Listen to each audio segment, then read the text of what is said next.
Hai, kembali bersama saya di Bengkel Mafia. Kita memasuki pembahasan latihan soal tentang teori kinetik gas. Nah, teman-teman, kita akan membahas dulu tentang pesanan gas ideal ya di awal-awal sebagai pengantar.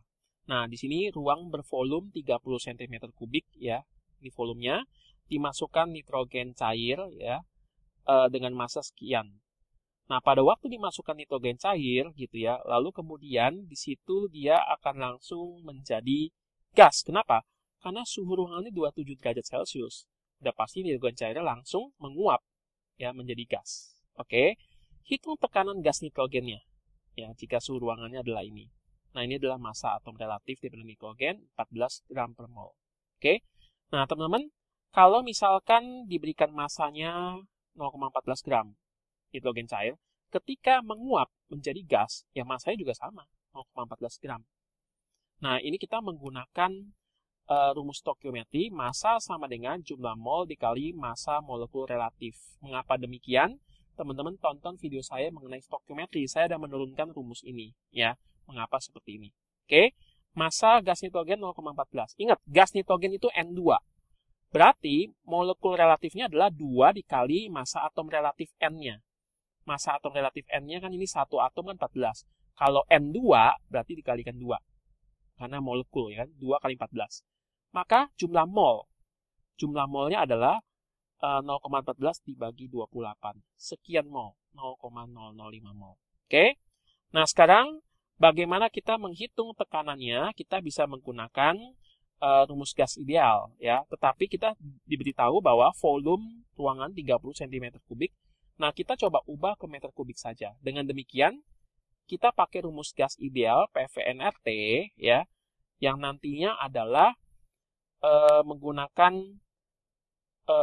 konstanta R-nya sesuai dengan satuan internasional. PVnRT kan bisa dalam kimia, ini pakai ATM, ini pakai liter, ini jumlah molnya, mol, temperatur Kelvin, R-nya 0,082. Tapi bisa juga tekanan dalam Newton per meter persegi, volume dalam meter kubik, satuan internasional ya. T-nya dalam Kelvin, ini ya mol, maka R-nya adalah 8,314. Nah, saya menggunakan volumenya adalah 3 kali 10 pangkat min 5 meter kubik di sini, ya kan? T-nya dalam Kelvin, maka nanti kita akan dapatkan tekanannya dalam Newton per meter persegi, ya. Asalkan R-nya kita pakai yang 8,314. Tinggal dimasukkan ke dalam, oke. Maka kita dapatkan tekanannya adalah demikian. 41,57 ya, dikalikan 10 pangkat 5 Newton per meter persegi. Oke ya teman-teman ya, jadi hati-hati kalau menggunakan PVnRT, perhatikan satuannya. Apakah teman-teman mau menggunakan satuan di dalam misalkan latihan soal kimia atau menggunakan yang bentuk fisika yaitu satuan internasional. Dengan demikian bedanya di nilai R-nya. R-nya harus pakai yang 8,314. Kita lihat soal yang kedua. Diberikan ada massa jenis gas nitrogen ya N2 pada kondisi standar 1,25 kg per meter kubik. Ini kecil sekali ya. Kalau air berapa? Air kan 1000 ya. Ini cuma 1,25. Oke. Nah, tentukan massa jenisnya pada suhu yang lain, bukan pada suhu standar gitu ya. Standar itu 0 derajat Celcius atau 273 Kelvin. Ini dia minta 373 Kelvin. Ini berarti sebenarnya 100 derajat Celcius ini. Ya. Massa jenisnya pada suhu sekian dan tekanannya bukan standar. Tekanan standar itu 1 atm, ini 2 atm. Ya. Mengapa massa jenisnya berubah? Perhatikan, ini adalah gas. Kalau gas itu misalkan kita ubah suhunya ya dari standar 273 Kelvin menjadi 373, atau misalkan kita juga lihat dari standar 1 atm tekanannya menjadi 2 atm. Tekanan berubah, suhu berubah, maka yang berubah satu lagi apa? Volume. Karena volume, tekanan, dan temperatur itu saling berhubungan khusus untuk gas. Ya.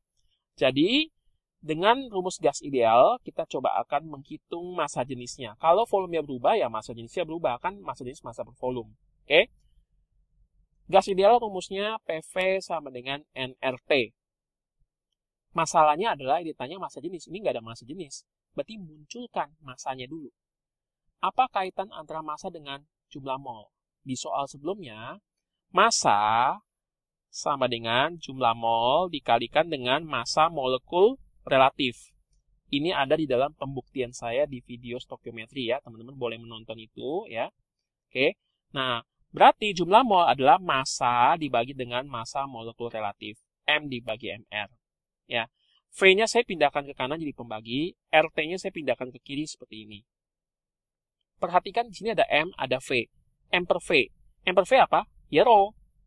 Ya, rho. Nah, ini MR saya kalikan ke kiri gitu ya, seperti ini. Jadi tekanan dikali MR dibagi RT adalah massa jenis. Nah, sekarang kita mau melihat massa jenis yang baru nih, yang ketika diubah. Karena ini rumusnya perkalian, berarti pakai perbandingan saja, lebih mudah. Massa jenis sesudah diubah dibagi massa jenis sebelumnya sama dengan ini per ini. Sesudah dibagi sebelum. Nah, dalam hal ini ada yang sama nggak? Ada yang sama. MR nggak berubah. Massa molekul relatif nggak berubah. R-nya juga nggak berubah. R-nya kan konstanta gasnya kan, sama kan? Berarti tinggal di sini ada P2 per T2 bagi dengan P1 per T1. Ini T-nya dibalik ke atas menjadi seperti ini secara aljabar. Ya, perhatikan bahwa dalam kondisi standar tadi apa? 1 atm. Berarti P1 1 atm, suhunya 0 derajat Celcius atau 273 Kelvin. Ini 273 Kelvin. Sedangkan T2-nya pakai ini 373, P2-nya 2 atm. Substitusikan rho 2 rho 1 adalah 1,25. Masukkan di sini. Kalikan 1,25 ke kanan, kita dapatkan bentuk matematis seperti ini. Ya.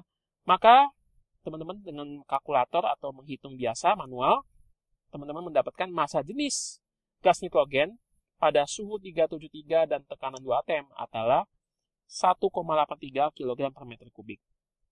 Oke. Jadi kalau teman-teman mendapat soal tentang massa jenis gas ya, bisa mengubah dari rumus persamaan gas ideal. Dengan cara apa? Memunculkan massanya. Ingat, memunculkan massa berarti ada kaitannya dengan mol, yaitu rumus stokiometri. Oke, saya sudahi pembahasan soal latihan sampai di sini. Tetap tonton video saya selanjutnya agar teman-teman mendapat pemahaman yang makin lengkap. Salam semangat!